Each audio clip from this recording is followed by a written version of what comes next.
কখনো বা মেঘ, কখনো বারুদ, কিছু ঋণ থেকে যায়, হয় না তো শোধ। সুখ পাখি উড়ে এসে বাঁধে যে বাসা, কেউ হাসে কেউ কাঁদে কেউ খেলে পাশা। কত কি রয়ে যায় গোপনে, আশা নিরাশা এ জীবনে। চলে ভাঙা ঘোড়া, সুখ পাখি ধরা দিয়ে হয় ধরা। সুখ পাখি সুখ পাখি রে, সুখ পাখি সুখ পাখি সুখ পাখি রে।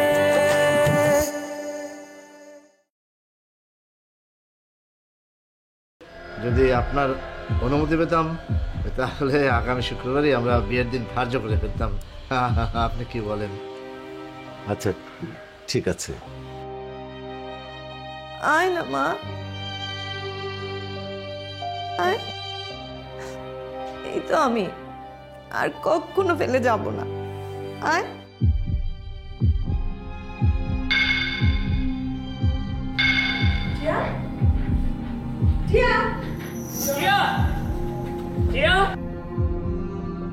মা মা মা মা মা আমাকে বাঁচাও।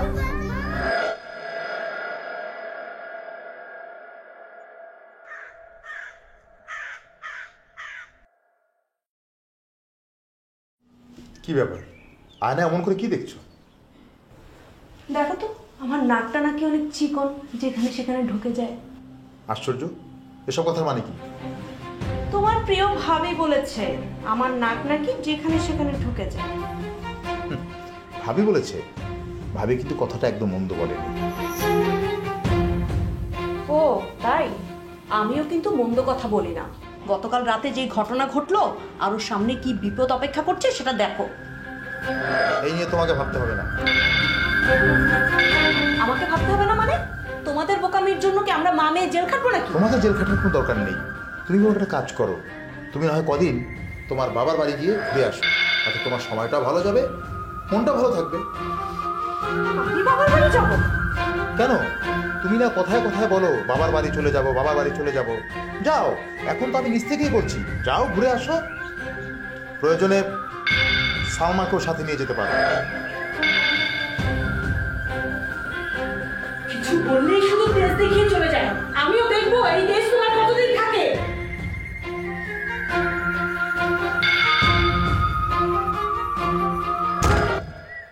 আঙ্কেল, আসলে আমার আপনার কাছে একা আসাটা বোধহয় উচিত হয়নি, কিন্তু আমার তো করার কিছু নেই। এখানে তো কেউ থাকে না, সবাই তো লন্ডনে থাকে।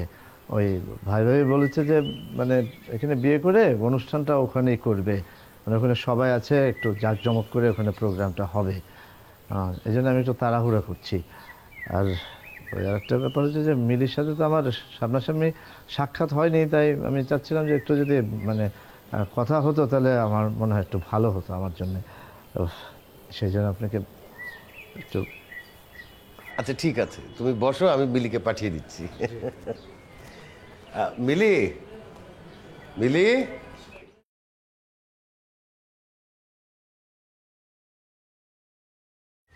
ঘুম পাড়ানি মাসি পুষি মোদের বাড়ি এসো, হাত নেই কলম নেই। মা ঘুম আসে না? বাবা ঘুম ধরছে না বাবা। কেন মা?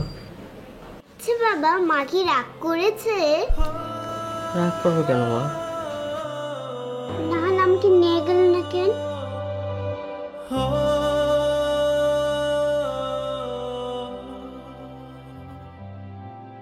মা কি বুঝে না মাকে ছাড়া আমার ভাল লাগে না? মাকে নিয়ে আসো না বাবা, বলো নিয়ে আসবে।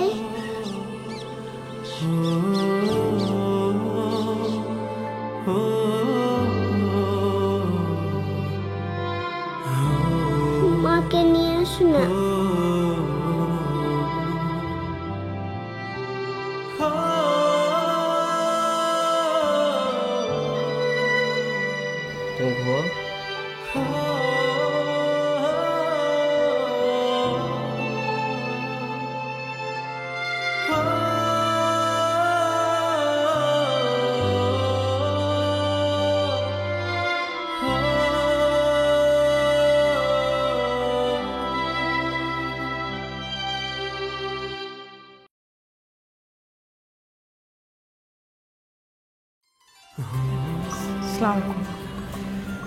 ওয়ালাইকুম আসসালাম। মাশাল্লাহ, আপনি তো দেখছি ছবির চেয়ে অনেক সুন্দর। মানে আমি তো সামনাসামনি দেখিনি, স্টিল ছবিতে তো আসলে বোঝা যায় না সৌন্দর্যটা। মাশাল্লাহ। আচ্ছা, ওই আপনার বেবিটা কোথায়? আপনার চা, আপনি অনুমতি দিলে আমি যেতে পারি? শিওর।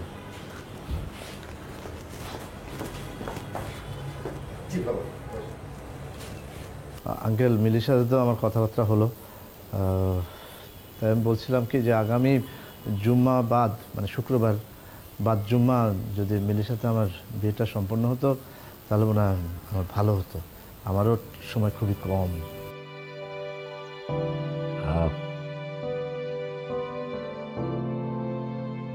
আচ্ছা ঠিক আছে, তাহলে আজকে উঠি আমি। জি, ঠিক।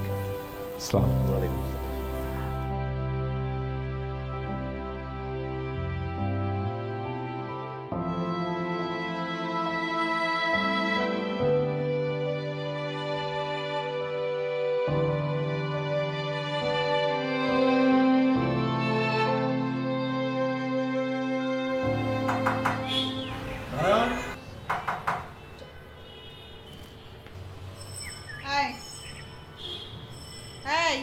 উঠো, তোমার ভাই মনে আসছে।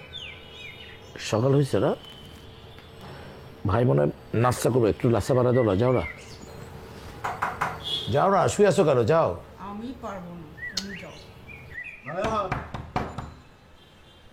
ভিতরে বসে খোঁজ গল্প না করে বাইরে বের হয়ে আসো। হ্যাঁ, বড় ভাই খিদে লাগছে, বুঝো না কেন? নাস্তা করবে। বলছি না তুমি যাও। আমি যাবো মানে? গেলে যাও, না গেলে না যাও। ভাইয়া আসছি। অসহ্য, কেন যে তোমাকে আমি বিয়ে করলাম।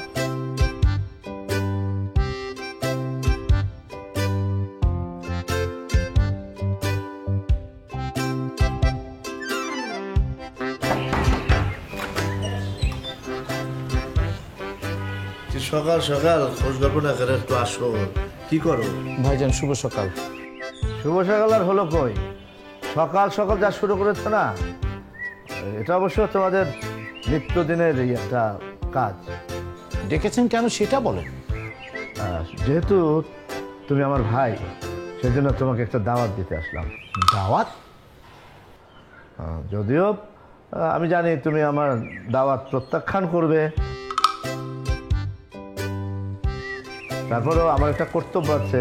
আমি তোমার আপন ভাই।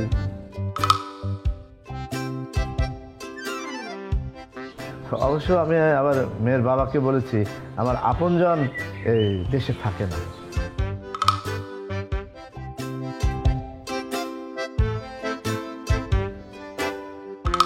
তার মানে বিয়েটা আপনি করছেন ওই বিবাহিত রমণীটাকে? হ্যাঁ হ্যাঁ, ওই মলিকে করছি। শোনো, আমি তোমাদের দাওয়াত দিতে আসলাম। ইচ্ছে হলে তোমরা আমার বরযাত্রী হতে পারো, না হলে নাই। আমি আসি।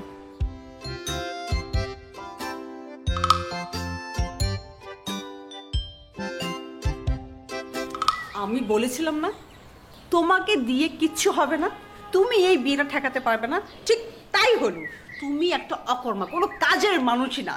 আর তোমার ভাইকে দেখলে কি হয়? এই যে বুড়া ভাইটাকে দেখলে তোমার কি দুইটা পা কাঁপে? তোমার সমস্যাটাকে আমি বুঝলাম না। আমি দরকার পড়লে আমার ভাইয়ের বিয়েতে যাবো, বরযাত্রী হিসেবে যাবো, বরযাত্রী হিসেবে গিয়ে ওখানে খাবো, পোলাও করবো, সব খাবো, এবং আমি সারাক্ষণ আনন্দ করবো, আবার আমি সেলফি তুলবো, আমি সব কিছু করবো, এবং বিয়ে শেষে ভাই ভাবিদেরকে বাসায় এনে ফুলসজ্জা করে সেজেই চাজিয়ে তারপর আমি বসে থাকবো। তোমার সমস্যাটা কোথায়? আমার সমস্যা নাই, সমস্যা তো তোমাদের। তোমাদের সমস্যার জন্য তো আমি চিন্তা করতেছি। না, এটা আমার দায়িত্ব। আমার বড় ভাই বিয়েতে যাওয়া, সবকিছু করে, এটা আমার দায়িত্ব। লজ্জা লাগতেছে না? এই বুড়া একটা লোক বিয়ে করতেছে তাও একটা বিবাহিত মেয়েকে যার বাচ্চা আছে, আরেকবার বিয়ে হয়েছিল। তোমার সমস্যাটা কি? আমি সব কিছু করবো।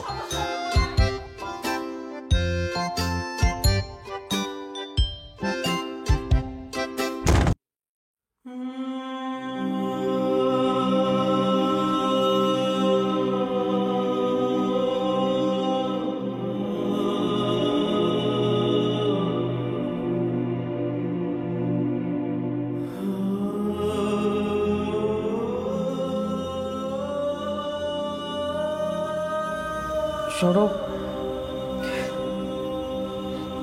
আমার আসলে কিছুই করার নেই। বিশ্বাস করো, আমার আমার হাত পা আসলে সবই বাঁধা। আমি চাইলেই কিছু করতে পারছি না, তুমি সবই জানো। টিয়ার মুখের দিকে তাকালে না আমার পৃথিবীর সকল কষ্ট ভুলে যাই। আর টিয়ার কান্না আমি সহ্যই করতে পারি না। সৌরভ,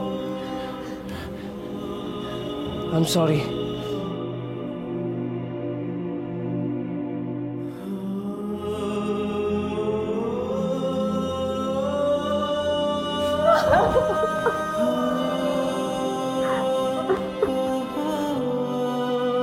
তুই আমাকে ক্ষমা করে দিও।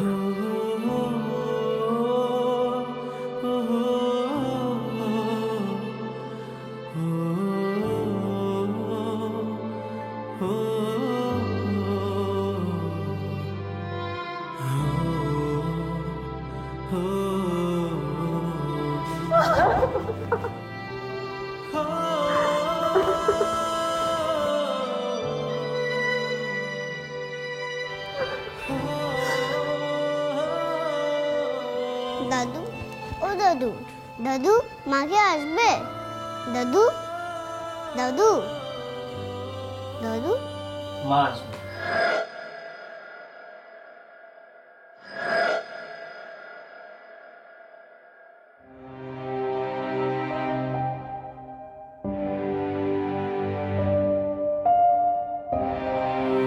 কি বলছিস তুই?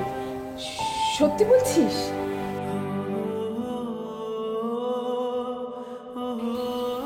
সত্যি বলছিস বাবা? হ্যাঁ মা, আমরা টিয়ার নানু বাড়ি যাব। তুই তুই সত্যি বলছিস?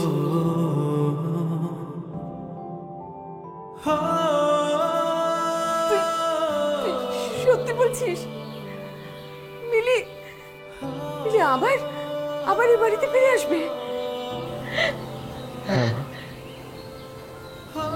টিয়ার মা আবার বাড়ি ফিরে আসবে।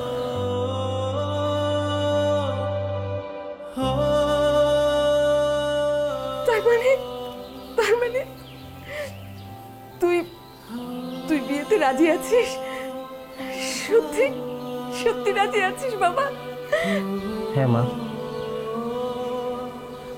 তুমি যা চাও তাই হবে।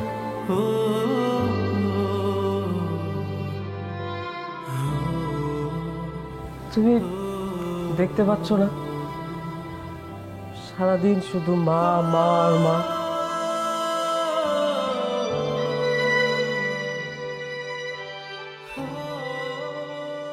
আমরা কি মার ভালোবাসাকে দিতে পারছি?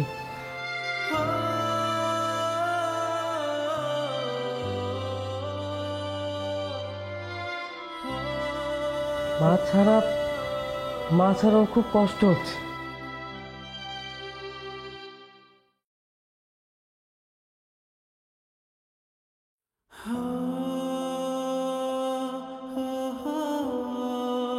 তুমি অনেক ভালো বাবা। সালাম সালাম, তুই আমাকে খুশি করে দিলি বাবা। আমি আমি আমি তোর জন্য মন ভরে দোয়া করব বাবা। আল্লাহ যেন তোর সমস্ত ইচ্ছা পূরণ করেন। আমাকে তুই অনেক খুশি করে দিয়েছিস বাবা। আমি অনেক খুশি হয়েছি।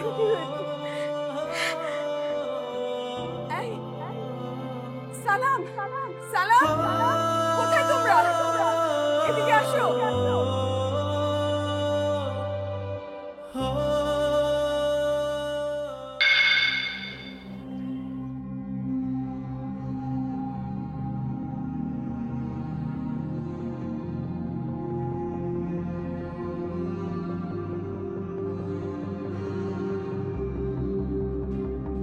তাহলে কিছুতেই ফেরানো গেল না না ছোটনকে?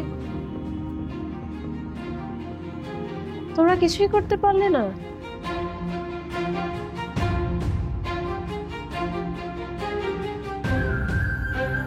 ছোটবেলা থেকে তো তাই দেখে এসেছি, এই বাড়ির সকল ডিসিশন বড় চাচি নেয়। সে যা বলে তাই তো হয়ে ওঠে এই বাড়ির আইন।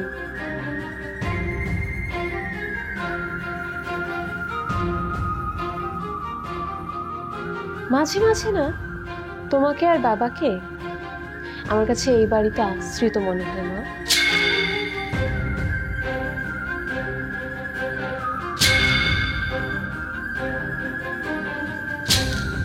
তোমরাই যদি এই বাড়িতে আশ্রিত হও, আমার তো 4 পয়সার দামও নেই।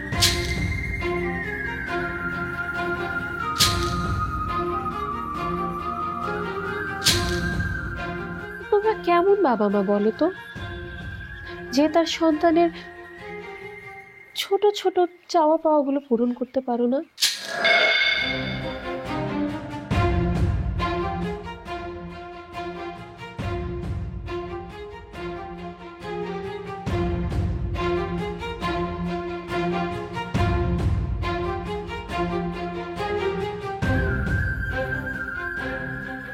মা,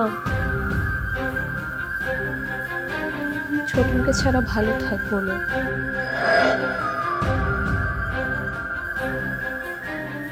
ওকে ছাড়া আমি ভালো থাকতে পারবো না।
তাহলে বিয়েটা করছই না?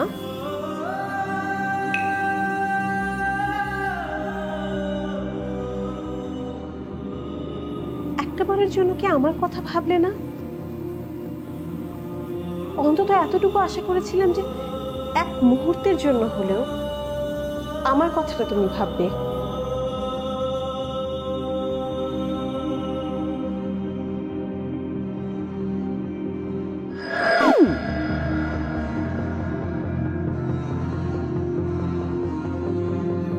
আমার কি দোষ ছিল বলো তো এতে?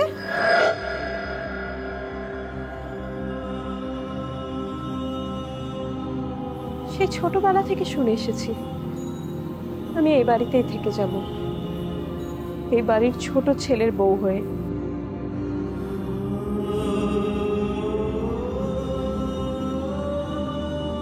এটা আমার প্রথম ঠিকানা, আর এটাই আমার শেষ ঠিকানা হবে।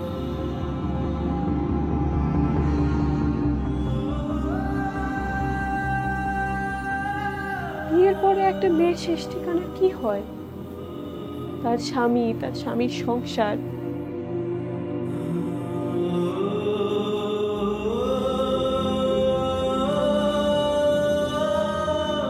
তুমি তো আমার সেই স্বপ্নগুলো সব ভেঙে চুরে ধূলিসাৎ করে দিলে। আহারে, ভাগ্নিটা খুব কষ্ট পাচ্ছে, কচি মনে পাথরের ঘা সহ্য করতে পারছে না। এ তো দেখছি ঝড়ের গতি চেঞ্জ হয়ে যাচ্ছে।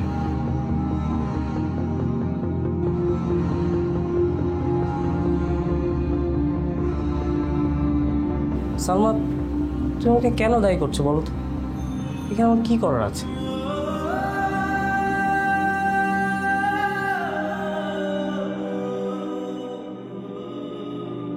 এখানে আমার কিচ্ছুই করার নেই।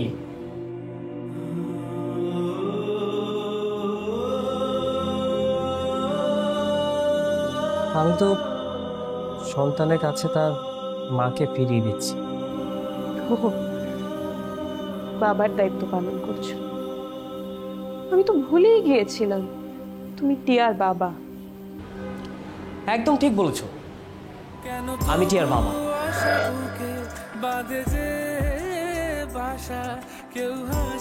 আমার জীবনের অভিজ্ঞতা থেকে আমি বুঝতে পারছি তোমার সামনের দিনগুলো কষ্টদায়ক হবে, বেদনার হবে।